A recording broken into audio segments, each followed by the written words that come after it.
Nous avons traduit, ma collègue Blanca Navarro-Pardiñas et moi-même, nous avons traduit l'éthique de l'hospitalité qui est paru à l'automne 2009 aux presses de l'Université Laval. Le premier pas pour connaître un auteur et de pouvoir s'y intéresser, c'est de pouvoir le lire. On a accès facilement à des philosophes qui écrivent en anglais, on a par tradition accès aux ouvrages en allemand, en français, mais la tradition espagnole est restée assez renfermée à l'intérieur de la péninsule. Il y a aussi des raisons historiques. N'oublions pas que l'Espagne a été pendant 40 ans sous l'emprise d'un dictateur, la dictature de Franco, ce qui a empêché pendant longtemps de diffuser largement et ouvertement la pensée espagnole.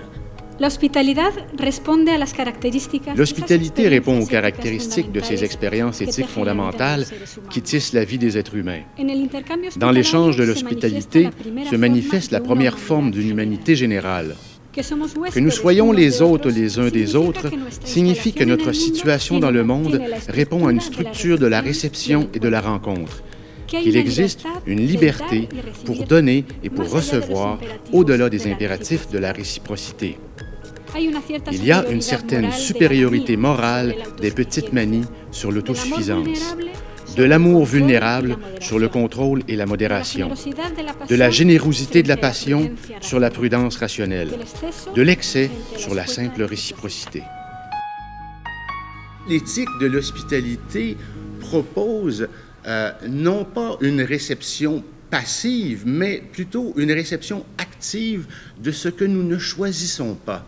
Et je dirais que ce qui est intéressant dans cette éthique de l'hospitalité, c'est la réflexion sur le sentiment d'étrangeté qui, comme le dit si bien Daniel Innerarity, est quelque chose qui est commun à tous les êtres humains et que nous ne partageons pas avec d'autres êtres vivants. L'être humain est le seul à se sentir étrange. Et force est de constater que dans le monde actuel, avec les conditions de vie actuelles, la complexité de la globalisation, les mouvements rapides, les frontières qui s'effondrent, eh bien, nous sommes de plus en plus forcés de vivre avec ce sentiment d'étrangeté, exposés à l'étrangeté. Pire encore, les situations d'étrangeté sont devenues tellement fréquentes qu'on peut risquer de s'y habituer. Et à force, voilà le danger de la situation, voici le danger de la chose elle-même, c'est qu'à force de côtoyer l'étrange, eh bien, quoi de plus facile que de cultiver l'indifférence? Contrairement à la tolérance envers l'étranger, la tolérance envers la différence, qui entre vous et moi, la tolérance qui est souvent, dans le fond, une indifférence à l'égard de l'étranger. Hein? On le tolère, mais dans le fond, on ne s'intéresse pas à l'étranger. L'éthique de l'hospitalité fait le pari que nous gagnons davantage à s'ouvrir à l'étrangeté. On gagne davantage à s'ouvrir à la différence.